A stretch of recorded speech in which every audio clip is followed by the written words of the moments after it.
today we just soft opened our new Bilt Cafe on Bond Street. So you have to come check it out. Very nice.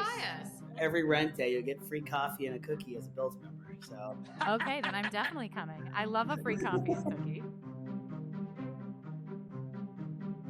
Hi, everybody. Welcome to another episode of Leadership Next. I'm Diane Brady. And I'm Kristen Stoller. And on this episode, we have Ankur Jain of Rent Rewards at Bilt and his father, entrepreneur Naveen Jain. I love the Jain family. I'm going to get it right out there. I don't mean this in terms of necessarily love their business model or that, I think everything they've done has been a huge success, but what an incredible parenting story this is. Well, you've known them for a long time. I have. Tell me about how that came about. I first met Ankur when he was running something called the Kairos Summit, and that was a gathering of entrepreneurs from college campuses across America. In fact, I think it was across North America and maybe a few stragglers from Europe. And I was a mentor. This was probably 2009, right after the financial crisis, or 2010. So my fellow mentor was Dick Fold of Lehman Brothers, those of you who remember it. What a time. Scott Galloway, who I think is known to some listeners, and a lot of CEOs who are basically mentoring this next generation of entrepreneurs, Ankur being one of them. And from that, he started Human, an app that was very much about trying to contextualize networking and people you met. He sold that to Tinder, stayed there for a while, and then took the Kairos model to basically be an investor, and of course started Bilt, which you yourself I am a user. I got turned on to it because I had moved into a new building, and there was a sign in the elevator that said, download Bilt, pay your rent, get rewards. I fell for the marketing, and I fell for the rewards too, because I get 250 points every time I pay my rent, and I have 7,000 now. I'm on my way to maybe that free trip to Aruba, but it's been really good because it's totally free. There's no fee, and I enjoy using it. I'm just curious how they're going to be able to sustain it, because the perks are really, really good, and there's no annual fee like with my Chase card or my Amex. Well, that is a good question. We're going to talk with Ankur about that, including the fact that he does not see himself as a credit card loyalty model. It's much more like a kind of Airbnb, Uber model that he's going for. So we'll talk about that. I do want to also mention Naveen's background, because he started out very much as an internet entrepreneur. He was at Microsoft. He launched an internet company. He then moved into the space, literally outer space model. And now he is in the health space with Viome, this microbiome company. And so I think his own journey and how he's translated that to Naveen and their family is fascinating. Yeah, the how you raise a leader, and I'm an Nepo baby myself. My dad was a journalist. I became a journalist. I think it's really fascinating in families where they pass down the entrepreneurship, the legacy. I never think of journalism as producing Nepo babies. Maybe the salaries are too low. I'm not quite sure. They warned me not to go in it. As the daughter of a carpet salesman and a nurse, I learned a lot from both of them. So and you use it today too, I think. I do. Yeah. Life is sales for sure. And humanity. So after a short break, we'll take a listen to what I think is a great conversation. Definitely. We're seeing an erosion of trust in institutions, which is being made worse amid the rise of AI and polarization. And yet, trust in business remains relatively strong. We spoke with Jason Gerzadis, the CEO of Deloitte US, which is the longtime sponsor of this podcast. Here's what he had to say. Trust is a function of businesses meeting their stakeholders' expectations and creating value. And that's true for customers. That's true for the workforce. It's true for society at large. And I think given the challenges that other key pillars of the economy and society have faced in terms of trust, businesses have an opportunity to actually rise above that set of concerns and forge new levels of trust with all their stakeholders. This is an opportunity for businesses to really lead around trust, creating experiences that are reliable, resilient, as well as fulfilling their expectations to those stakeholders. And over time, I think trust will be a function of our businesses actually meeting the human needs that are resident, whether it's around health and well-being or contributing to the environment or to worker satisfaction and engagement. So Naveen, Ankur, great to see you. I feel like I have to start, because you're such successful entrepreneurs, by asking you how you think you're similar and how you think you're different. And Ankur, I'm going to start with you. That's not fair. Of course it's not fair. Don't they always say age before beauty? Oh, well, in that case, you still go first. Oh, first of all, it's very fun. You grow up in a household with someone like my dad, because he is a force of nature. And you very quickly realize that there is very little that isn't possible when you see the crazy stuff that he is able to pull together here. I'd say in many ways, I hope that I am as persistent and as determined to make the impossible happen as he is. But I'll tell you, I hope that I've got the Energizer Bunny levels of energy he has in 30 years too. Okay, how are you different as entrepreneurs? I know it's not that early days. You've been an entrepreneur now for, decades plus, if we go back to the age of 11.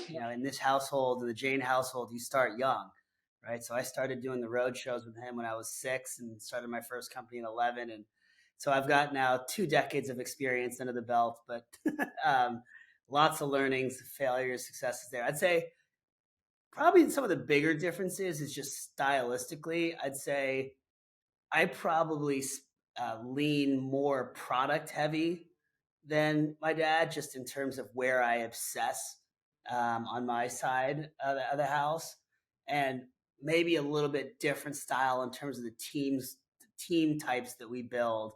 And I think some of that you can even tell just by the fact that I'm based in New York, he's based in Seattle, where we're all 5-day a week in person. They have teams in different places, so it's just a little bit of a different style there.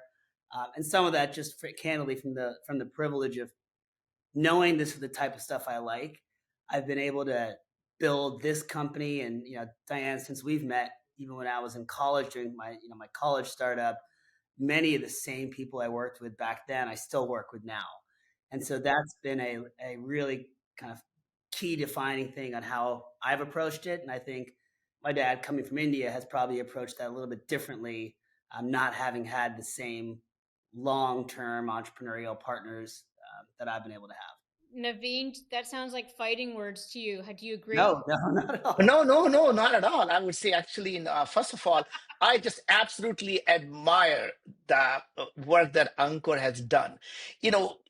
In some sense, you always, as a father, the biggest joy you get is to see your children actually do better than you do. So in fact, every time he does things that, I'm just so proud of you. I'm so glad you're able to do the things that I wish I could do.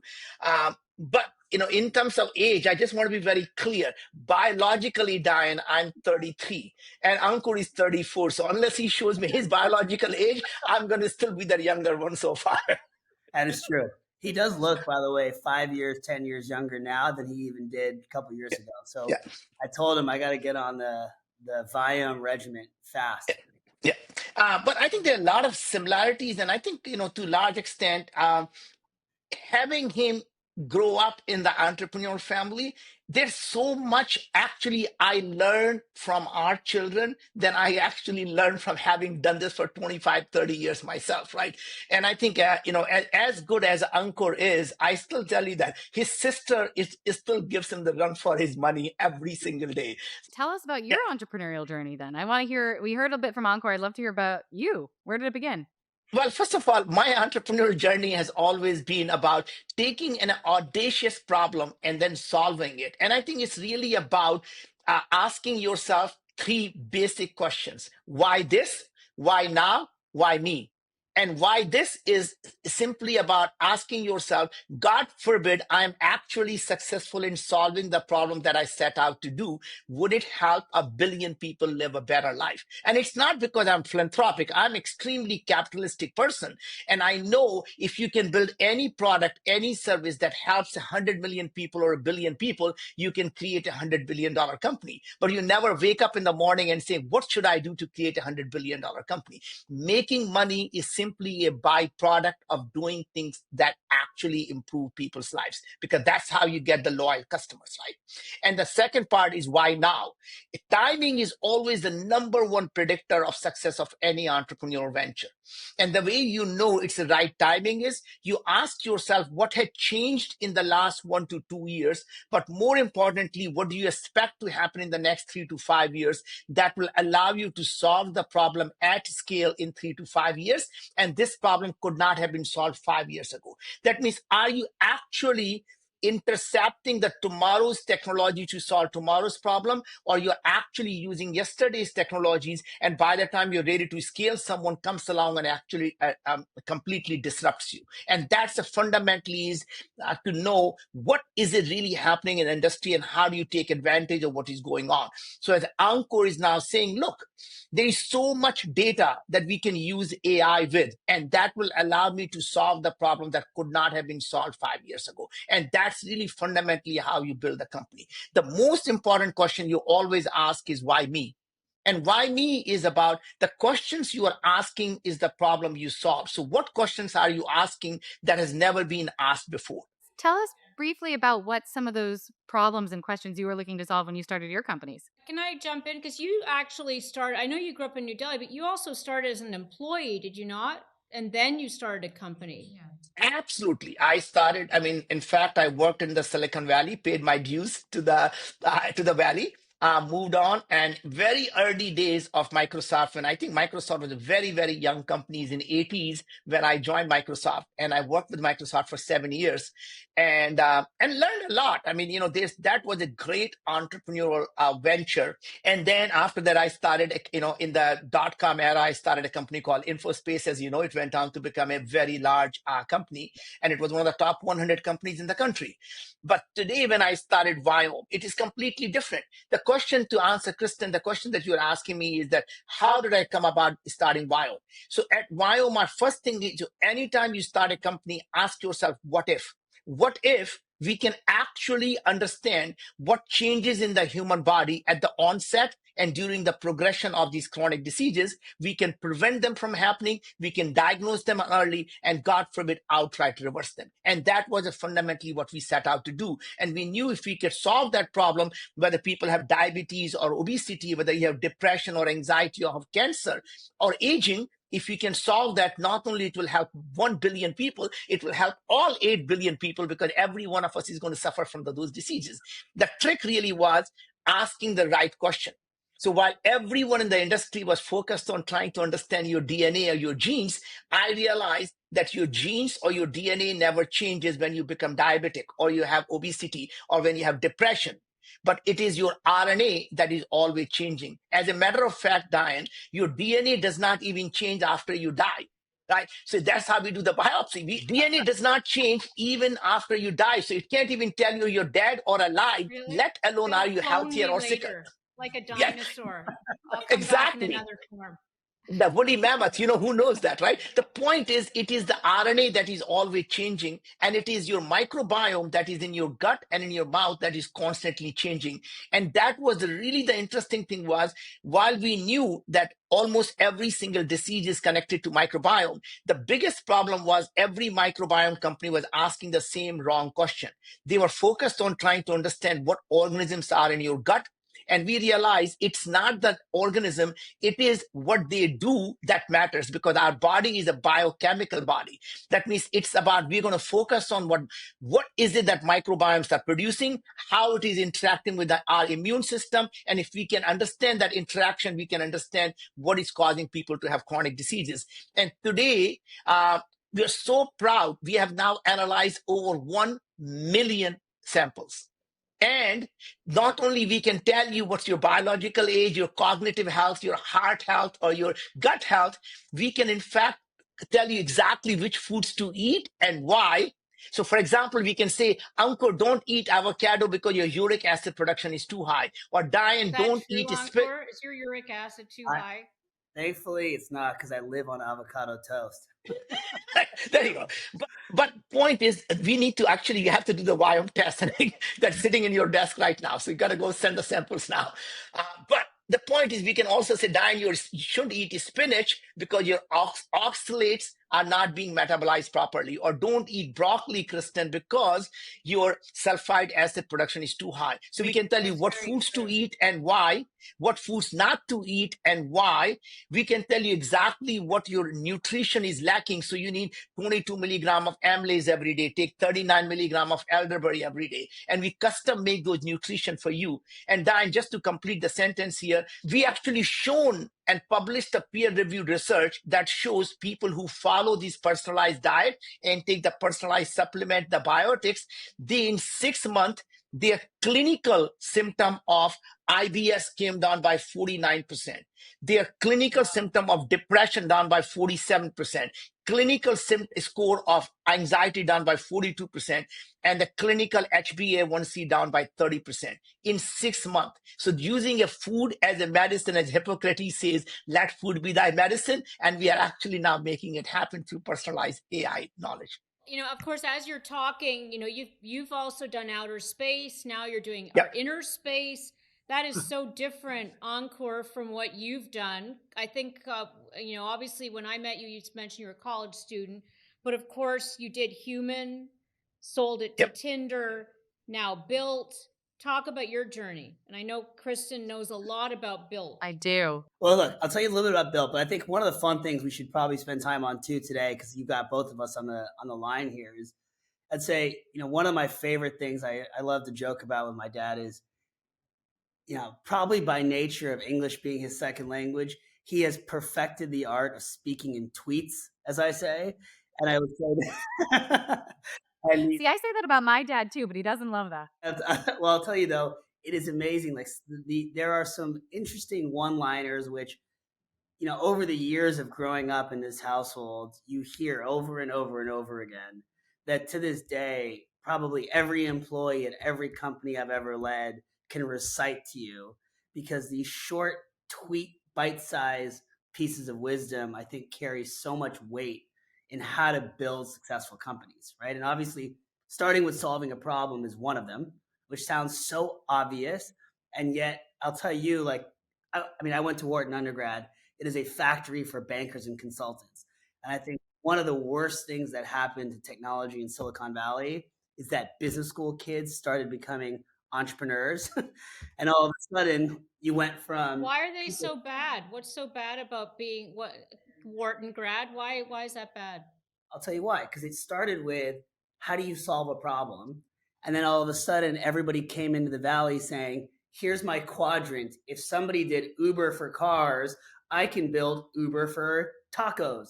These venture capitalists who are all used to building their McKinsey case studies on every possible permutation of what's been done in the past, right, suddenly became the norm. And that's why now Silicon Valley has become a series of hype cycles accordingly, because one company succeeds and all of a sudden everybody just wants that for this. And you see these over and over and over again, which is classic business school education. But I go back to that because that simple concept of solve a problem first, that is where all the best companies have started, right? And if you ask any founder who's built a company that has been successful, most of the time it started with some frustrating experience they had themselves, right? Yep.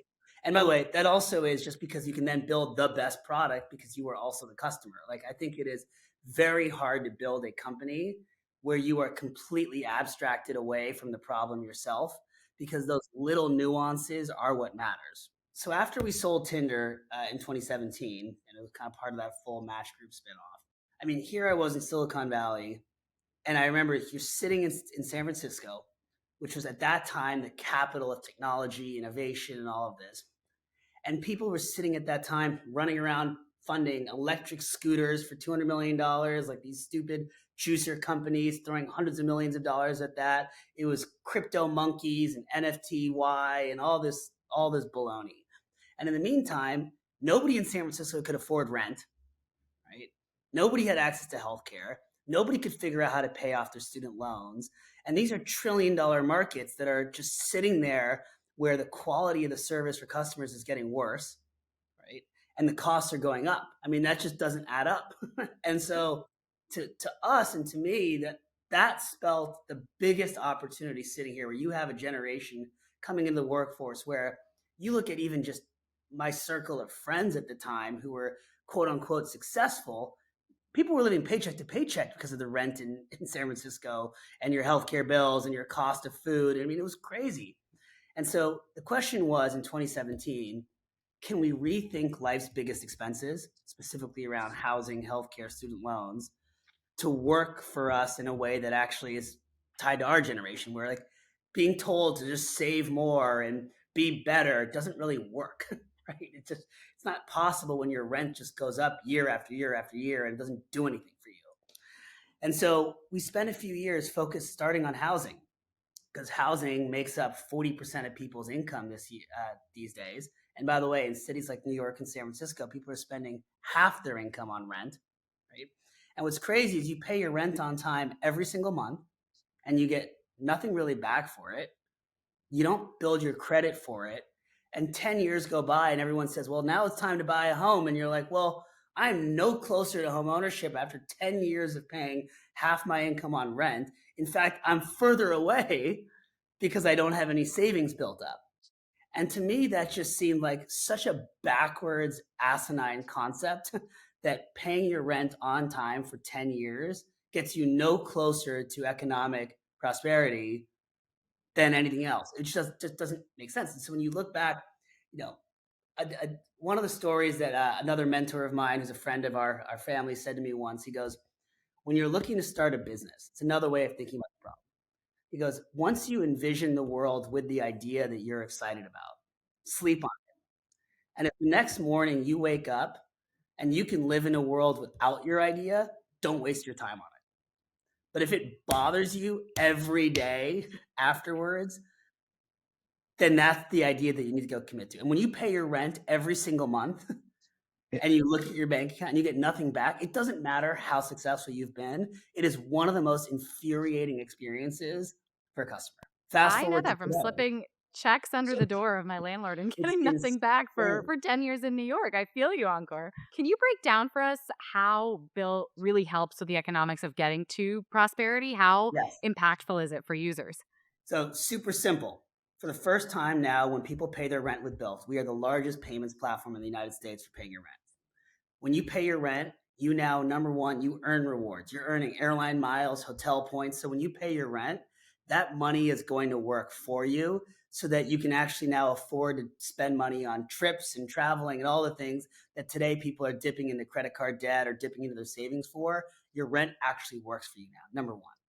Number two, every time you pay your rent on time, now Americans get that reported to the credit bureaus so you can build your credit history, build your credit score, which means you qualify for mortgages, you can qualify for lower interest rates, you can save meaningful amounts of money. And for most Americans, it's crazy, especially in your 20s, people don't have a thick credit file or a credit score because it's this stupid loop where they tell you need to have credit to get credit, but they won't give you credit without credit. It's like this really dumb system. And so now paying your rent actually solves that for millions of Americans just because they pay their rent with Bilt. Well, it's kind of a millennial problem, isn't it, Ankur? I mean, I get to, sort of the boomers. I'm not going to go boomers v millennials, but here I am looking at a boomer and a millennial. And, it just comes to mind. I would say Diane to start the generational war here. I'm Gen X. I'm Gen X. I'm ignored in the middle, so nobody cares about me. But talk a little bit about that. Naveen, I'm going to go to you a sec. Like what, from a generational perspective, when you look at millennials and Ankur, obviously about boomers, part of it is just life has changed so much, has it not, from when you were starting out? Cost of living has just gone up so much. And the problem is, look, I am the number one believer in the American dream and what gave my dad the opportunity in this country.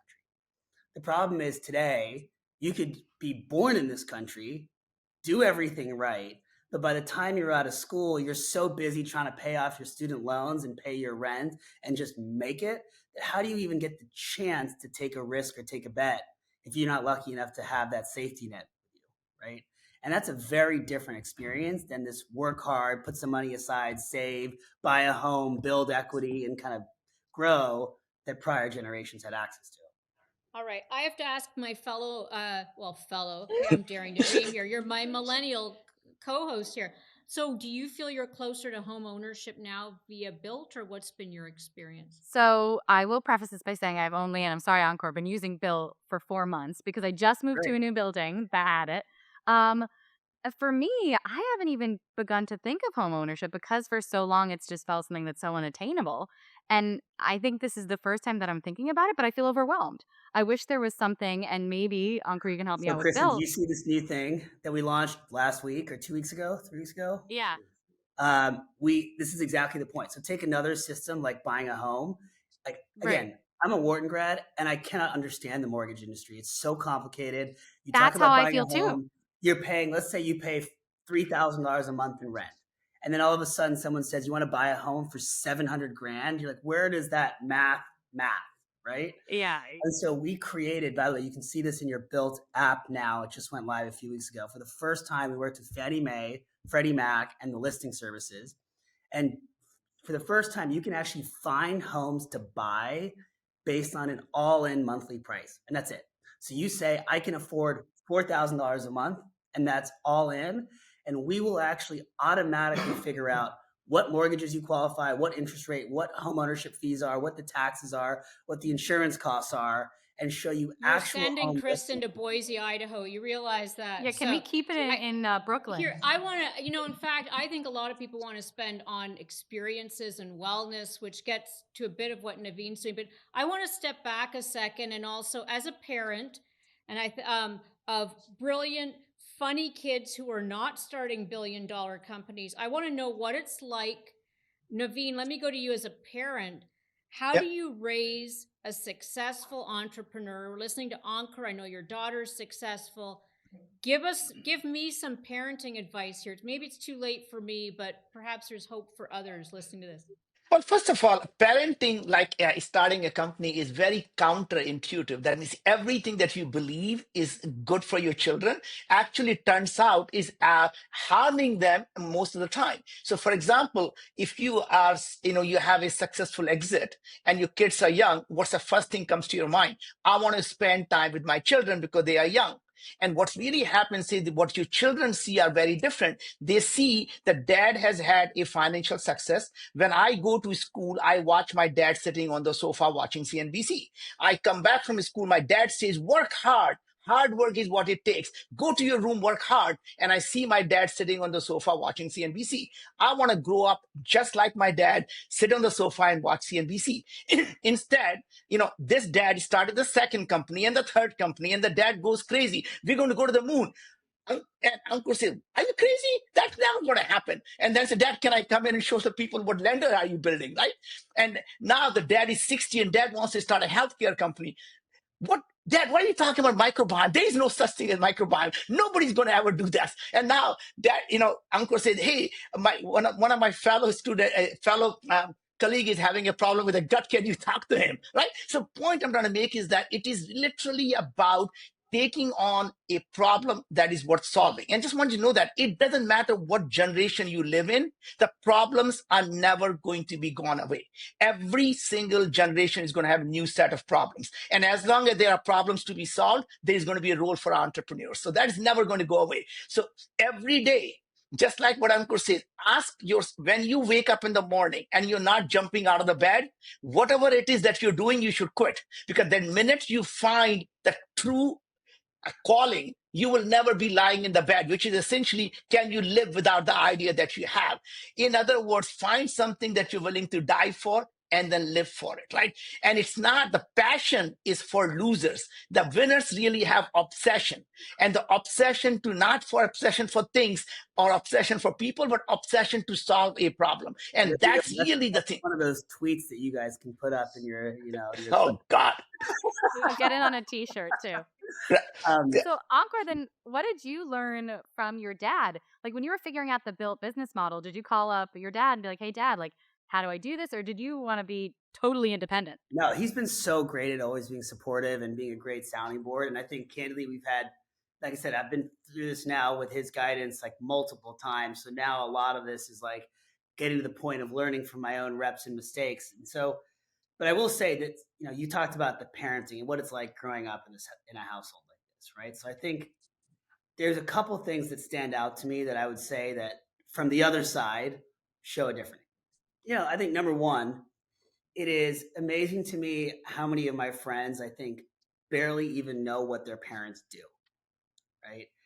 And you all work so hard to create a life for you and your family and us as kids that not giving us exposure to that would be, in my opinion, a huge mistake. And the best thing that I had was, you talk about, there's a lot of things that factor into social inequity in this country. But I think aside from money, obviously, one of the biggest gaps is the ability to experience and gain real world knowledge at an early age, right? Because that exposure makes such a difference. And so just being able to, after school every day, more so out of necessity, because both my mom and dad were working at the startup, it wasn't like we went home and like hung out at the house. We got dropped off at the startup office and we sat around and just, we did our homework and hung out and played video games and then ended up sitting in meetings because we had nothing else to do every day after school. That kind of exposure, you just can't replicate.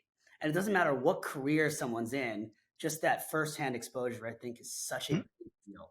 I agree, but it sounds like it's very peaceful. And I want to say, like, let's say, Naveen, your daughter comes to you and says, I want to do creative writing or poetry. What's your response? My daughter was 16-year-old. She said, Dad, I know you love science and technology. I want nothing to do with science and tech. I have found my passion and I want to pursue my passion. As opposed to like most dads say, oh, whatever it is, sweetie, let me go ahead and support you. My first thing was let the dad do his job, which is to actually expose you to many things. You don't get to decide what is it your passion is unless you even know what is it that you don't like. So the fact is that I forced her to be exposed and to learn about neuroscience, learn about artificial intelligence, learn about the nanotechnology, learn about genetics. And that exposure is what allowed her when she went to Stanford to become a Stanford STEM fellow, to become a Stanford Mayfield fellow. And the first company she did was actually using AI to remove the gender bias. And the second company is using AI to actually fill the gender gap between women and men, because women weren't even allowed to be in the clinical trial until a couple of decades ago. So that means every drug that you take is actually doesn't work on women because they were never tested on women. And even the diseases are diagnosed substantially later on women. So my point I'm going to make is that it is not about simply art or creative.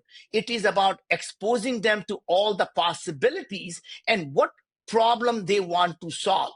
So it's not about art and anything you do. It's simply a means to an end. What is that end that you want? So even if you want to be an artist, what is it a problem that you would solve as an artist? You say, look, my goal is to inspire millions, if not billions of people about solving a problem, or be inspired to go take on a particular challenge, whether it's a climate challenge or the world hunger problem. It is about like a Taylor Swift being an artist, but she becomes an activist, right? And saying, I'm going to inspire the next generation to go out and take on to these things that we want the next generation to be solving.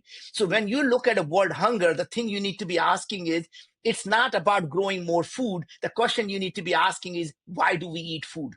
Right? So asking a completely different question. Rather than saying, I want to be an artist, ask yourself, what problem do I want to solve? And can being an artist help me solve that problem?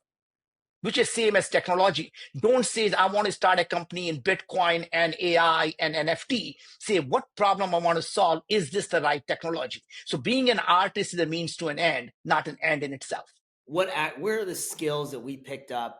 Maybe it wasn't that, the bigger high level talk, right? It's like, what gets you to pick up those entrepreneurial skills when you're 10 years old, 9 years old, 11 years old, and candidly, you don't really care about solving the big problems. You care about, hanging out in middle school.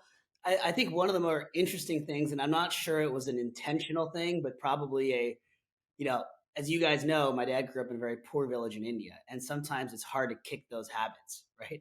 And so some of the biggest fights we would get into when I was a kid was, when I was 9, 10 years old, and I wanted to joined the basketball team and I wanted to buy a $60 pair of basketball shoes, like it was World War III at my household.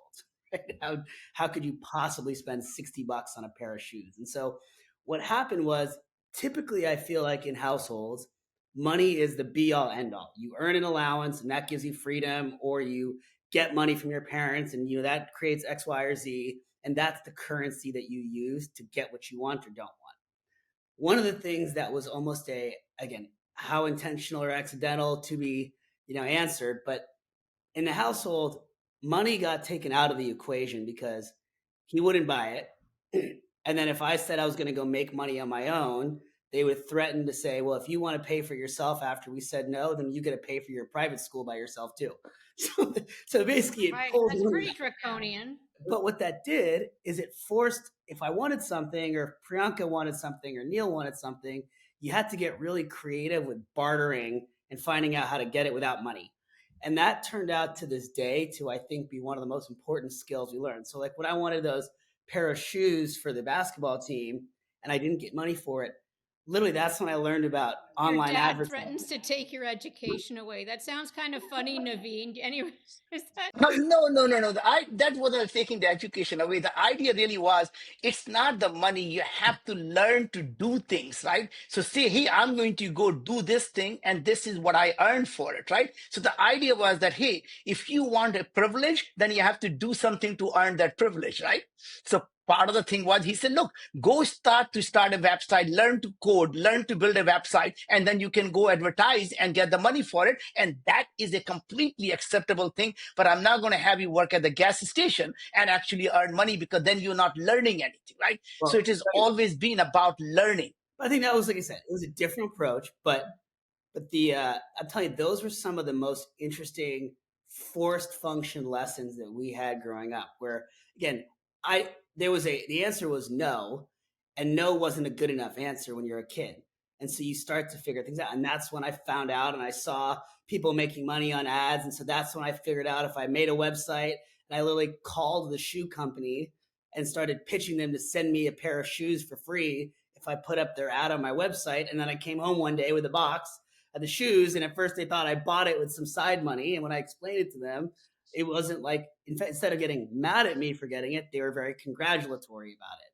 And so that is a good way to escape being grounded. I think that's very smart. But I think, and Diane, I think just to add to it, one of the other thing about parenting is exactly that. A lot of the parents who say, look, I worked very, very hard and I want to teach the value of money. And they say, Dad, I'm going to make you work at the gas station or the grocery store so you can learn the value of money. To me, it is a very sadistic thing to do, which is to say, like, I suffered and God, I'm not going to make you suffer as well, right? Which is a bad approach. My approach was, look, you never have to work during summer because we are well off. But what you can do is not use summer to learn something new. And that means every summer they have to go out and find what is it they want to learn, and they go do that. So when Neil wants to go learn about, he went to, Paul Allen Institute of Artificial Intelligence to learn about that. Or Priyanka went to learn about the neuroscience. But every single summer they had to learn something rather than work at the gas station and grocery store. Yeah, absolutely. But money is still important too, which, Ankur, I want to talk to you about. So Bilt's free. It's for the user. There's no annual fee. I can download and use it right now for free. So tell me about the business model. How does it work? How are you making money? So our core business today, we have now become the largest payments business in housing. So today, 1 in 4 apartment buildings in the United States use Bilt to collect their rent. So when you move into an apartment building, sounds like you moved into one of our buildings recently, they say, hey, for you to pay your first month's rent, security deposit, pay your next month rent, you go create a Bilt account and you then make your payments through Bilt, right? There were multiple multi-billion-dollar businesses that just did payments for housing prior to Bilt, but they were all legacy businesses that hadn't really innovated. I mean, you probably remember these were like 1995 websites that, you could click through to kind of make it. What we did is we came in and said to these properties, here's a modern payment solution, but you're going to pay us the same amount that you were paying the former platform, except we can give part of that margin back to the customer in the form of rewards, right? And so we've built a huge business around payments doing that at a slightly thinner margin than others. And we could do that because around the payments business, because we had created rewards, we were now able to create a much bigger ecosystem to monetize. And so we then said, hey, housing's your biggest expense, but 80% of your spend outside of housing happens within 15 miles of your home. And all these local businesses are looking to reach you as a customer and get you into their local restaurant, their local coffee shop, their local fitness studio. And so the second business we've created is our neighborhood rewards business, where now those customers who live in our apartment buildings, when you choose to spend at a local business in our network, where we have 22,000 restaurants and 8,000 pharmacies and 4,000 fitness studios, you get extra rewards as a customer, and the merchants pay us to help bring local customers into those venues and use our rewards ecosystem to benefit you when you choose to spend locally. And so that has become a huge business for us as well. And then the third part is every year, 40% of renters are moving, right? And about, between 5 and 10% go to buy their first home. And there's $30 billion a year spent by rental companies on leasing incentives, like, hey, sign a lease and get this gift card, or sign a lease and get X.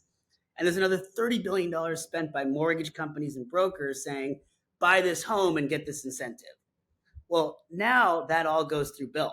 And so when you're moving or you're ready to buy a home, like when you're ready to buy a home, Kristen, if you go to that Bilt buy a home experience, not only do we make it easier to find a home, but you can get 1 point for every $2 when you buy a home through Bilt. So now when you finally purchase that home at a time when most people are cash strapped, you could be hundreds of thousands of points and miles richer. So you could be traveling around the world multiple times for the same home purchase that you otherwise would have had nothing else on top of that, right? And we're redirecting those incentive dollars back into rewards. I want to take a chance to look around the corner, but one of the things, you're both very positive people, and I think it's obviously part of what draws you into doing the things you do. But if you go outside of Silicon Valley, or even arguably parts of New York, there is a lot of, you mentioned it a little bit with your generation, Ankur, but we do see a lot of pain in this country. There's a lot of fear about AI. The attitudes toward technology have changed. And it makes me wonder on two fronts. One, just if your own attitudes have changed, even let me go to you, Naveen, about Silicon Valley and the role that it plays in the US.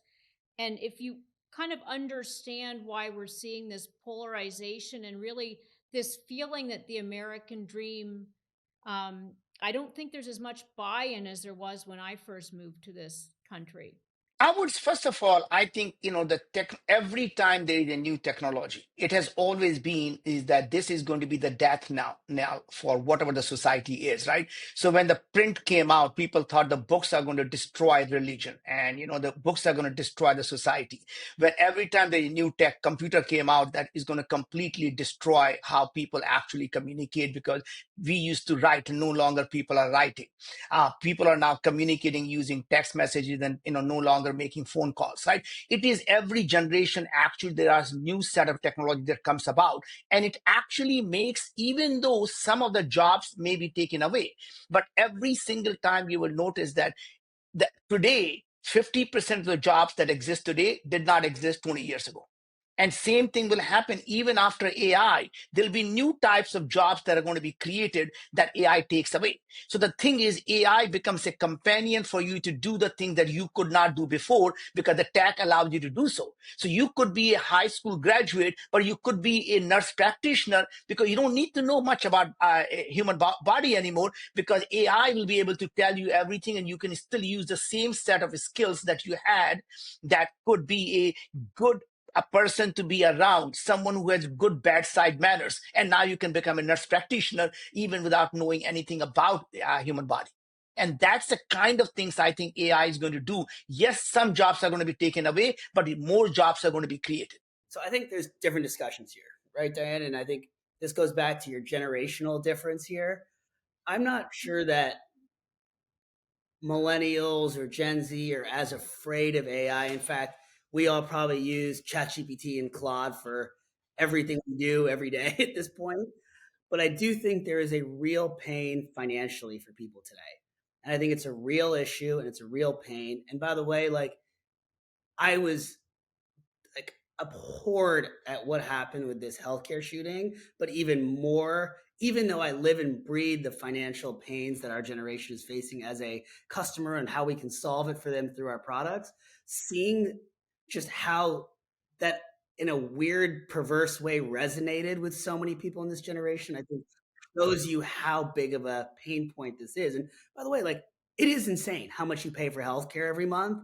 And the fact that then when you go to the doctor, you still get a bill that's like disgustingly outrageous. And so these are real issues. I don't think it's a technology like AI or whatever that people are panicked about. It's, hey, like we're going to work all day, every single month, but how do I actually get ahead again?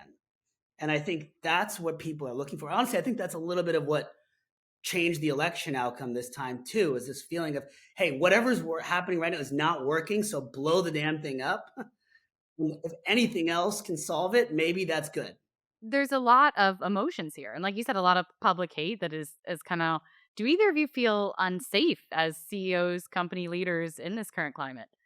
It is never easy, to be honest with you. Anytime you're in a public eye, there is always a safety and security issue. But, your hope really is that people, when you're in a public eye and you're doing the right thing and you're actually making people's life better, people come to you and want to take a picture with you rather than want to shoot you. And that's really hope that you continue to deliver the services. To be fair and to be clear on this, like this shooting was really bad, but there are young people who live in neighborhoods where people are getting shot every day. There's been one CEO that's been shot, so I think it's we're getting an outsized amount of attention probably. I mean, really being in the public eye, you just get attacked on Reddit and social media all day and night. That's like the cost. And I think don't read it. Let me ask you first, obviously there's lots of things we haven't asked that we should have asked that you can tell us, but I want to know what you do for fun. But before I ask that, what quirk do each of you have that maybe annoy? If you could change one thing about the other, you can't say I wouldn't change anything. Is there anything, just little quirks that you trying to cause like family drama in the new year? Right. Okay, so here, so Dan, we rarely have a father-son combination, and I think there's also that aspect of appealing to the humanity in both of you. I mean, family life is challenging. You're obviously both successful. You both love each other.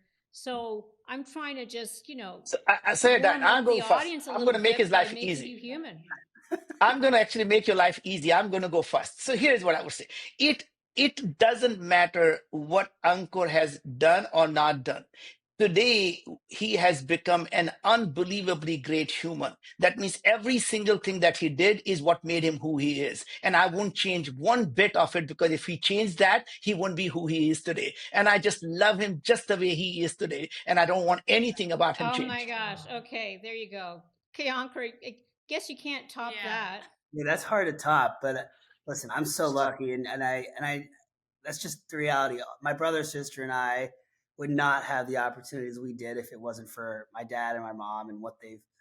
I can't even begin to fathom the battles that they went through to give us a better life in this country. And I spent the holidays obsessively reading through the Twitter war about things like the H-1B and you talk about the American dream of our generation growing up here and having a chance to work hard and get up. But a big part of the American dream was also always giving opportunity to the best and brightest all over the world. And so it was first, I'm very happy with how that ended. And I'm very thankful that smart minds prevailed on America remaining a land for the smartest and best people to come and create and have a chance to succeed.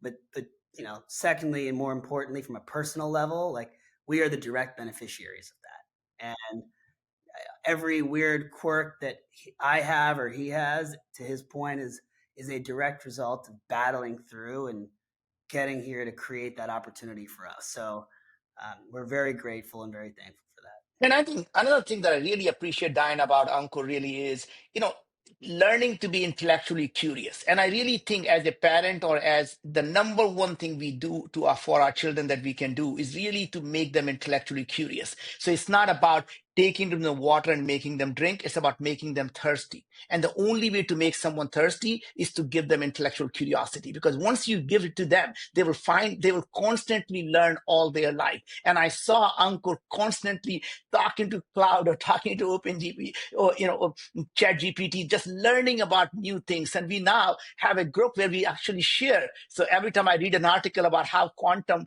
theory is going to change this, I send it to him. So just creating that intellectual curiosity to me is the biggest gift you can give your children. And I'm so glad that tweet number 2. Oh God. So Naveen, to end with you, I think of my microbiome. Are we going to live forever? I think you want to live healthy as long as you live. And that's really the theme, is nobody wants to live to be 200 years and the last 100 years in ICU. So you want to live to be 200 years and while climbing the Mount Everest. And the really is, if you want to die on the top of the Mount Everest, you want to be able to climb it. And that's really the goal, is to really increase our health span. And hopefully by increasing the health span, you get to increase your lifespan. And that's the key. And I know Ankur is laughing. It's really is about, I'm laughing because there's such good quotes. There really is. The Everest quote was great. That's you are so good at taking complex information. I mean, I'm telling you, English is my first language, and I still struggle to compress things into such simple quotes. So here you have it, right?